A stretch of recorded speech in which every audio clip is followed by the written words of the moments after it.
Mister Errol, finance की क्या situation है? जैसा कि आप जानती हैं कि फाइनेंस के हालात इस वक्त बिल्कुल भी ठीक नहीं हैं और ये हालात आपके बाबा के टाइम से ही खराब हैं। इस वजह से वो भी परेशान थे। फ्रांस से जो पैसे आने वाले थे उसका क्या बना? अभी नहीं आए। मेरा अंदाजा है कि आपके बाबा के कत्ल होने के बाद वो दी गई शराइत पर गौर कर रहे होंगे। फिलहाल मुझे कोई तवक्को नहीं है। और जॉर्जिया के क्लेम्स का क्या हुआ? उन्होंने सस्पेंशन का मुतालबा किया है। क्या और फोर्स करें उन्हें? इस बारे में मैंने रूस के लॉ ऑफिस से बात की थी। मजबूर करने का मशवरा तो वो भी नहीं देते। मगर क्यों? क्योंकि मशरिकी हिस्से में कारोबार कानून पे नहीं बल्कि दो तरफा ताल्लुकात की बुनियाद पर होता है। ये आप जानती हैं। सब मालूम है मुझे।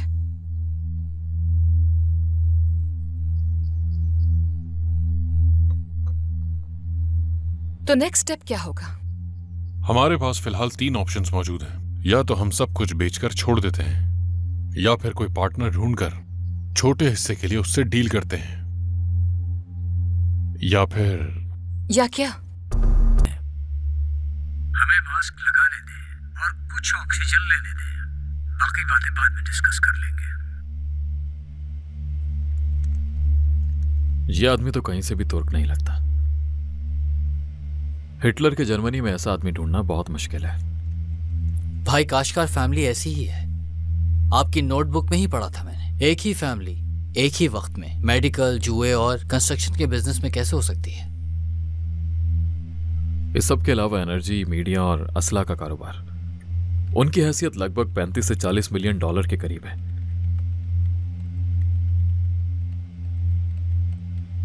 जेल से कोई खबर नहीं आई क्या? अभी तक तो कोई खबर नहीं आई।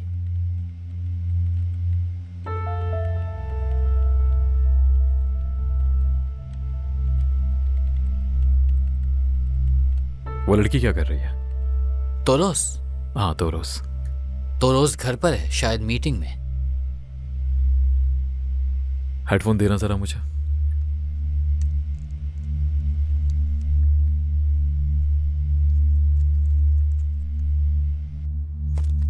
मैं हरगिज अपनी कंपनी को लेकर हिम्मत नहीं हारूंगी। ये तो अच्छी बात है, लेकिन 50 मिलियन डॉलर खर्च किए बगैर आप एक हफ्ते के अंदर दूसरे ऑप्शन का फैसला करेंगी तो शायद ज्यादा बेहतर रहेगा। इतनी वैल्यू तो मेरे घर की भी लग सकती है। लेकिन ये मालियत तो आपके बाबा के कत्ल से पहले की थी। क्या मतलब है? अगर हम मॉर्टगेज के लिए भी अप्लाई करते हैं तो अभी तकरीबन इस घर की मालियत 10 मिलियन होगी। इससे ज्यादा नहीं हो सकती। 50 मिलियन डॉलर से कम नहीं बेचूंगी मैं अपने घर को। वो भी तब अगर मैं घर को बेचने का फैसला कर लूं। तो फिर आप ही बताएं, इतनी रकम कहां से अरेंज हो पाएगी? क्या ये अमाउंट अंकल के पास नहीं होगी? आपके अंकल की तमाम चीजें मॉर्टगेज हो चुकी हैं, और अगर ऑफशोर चीजों की बात की जाए तो वो बीवी का हक है। माजरत के साथ आपका कोई हक नहीं है। जुलीदे मेरी बहन नहीं है, मर चुकी है वो। वैसे भी उधार मांग रहे हैं, चैरिटी नहीं। क्या घर बेचने के बारे में आप संजीदा हैं? अगर कोई और रास्ता नहीं निकल पाए तो करना पड़ेगा। लेकिन ये करने से तो मार्केट में हमारी रेपुटेशन खराब हो जाएगी। लोग यही समझेंगे कि हम बैंकरप्ट हो चुके हैं, इसीलिए घर बेच रहे हैं। लेकिन तमाम लोग हमारी पोजीशन से वाकिफ हैं। कहने से ये बात साबित हो जाएगी। हमारी चीजों की वैल्यू 3 से कम होकर 1 लीरा पर आ जाएगी। मुझे इससे कोई फर्क नहीं पड़ता कि लोग हमारे बारे में क्या सोचते हैं या क्या कहते हैं। कुछ भी हो जाए, मैं अपने मकसद से पीछे नहीं हटूंगी। चाहे मुझे अपना घर बार ही क्यों न बेचना पड़ जाए, मैं हार नहीं मानूंगी। यही मेरा फैसला है। मुझे इस लड़की की मदद करनी होगी। सॉरी, सुना नहीं। आपने क्या कहा? तुम और मैं इसलिए तो साथ काम करते हैं क्योंकि तुम जानते हो कि कब कौन सी बात नहीं सुननी।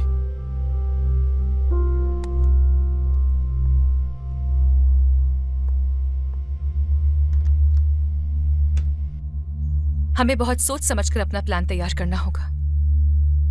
इस घर के मॉर्टगेज के लिए मैं इंजी से बात करती हूँ। इंजी कौन है? इंजी ततारुलू। तातारुलू की बेटी की बात कर रही हैं? बिल्कुल। क्या हुआ? क्या आप उसे जानती हैं? हाँ, मेरी पुरानी दोस्त है। बहुत अच्छी इंसान है। ये तो अच्छा हो जाएगा अगर वो आपकी अच्छी दोस्त है। इस तरह से हम उनके बैंक से क्रेडिट हासिल कर सकेंगे और इसके बाद हमें मॉर्टगेज की जरूरत भी नहीं पड़ेगी। बहुत अच्छा हो जाएगा। क्या वाकई में? यकीनन हम ऐसा कर तो सकते हैं, लेकिन क्या सब कुछ खोने के लिए आप तैयार हैं?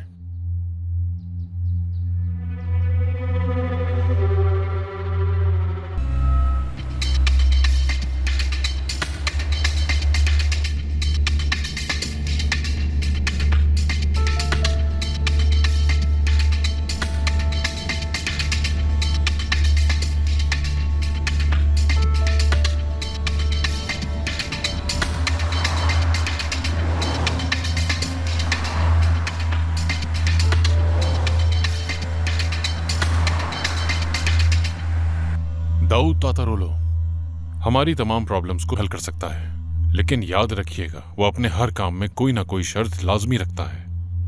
मैं इंजी को अच्छी तरह जानती हूँ।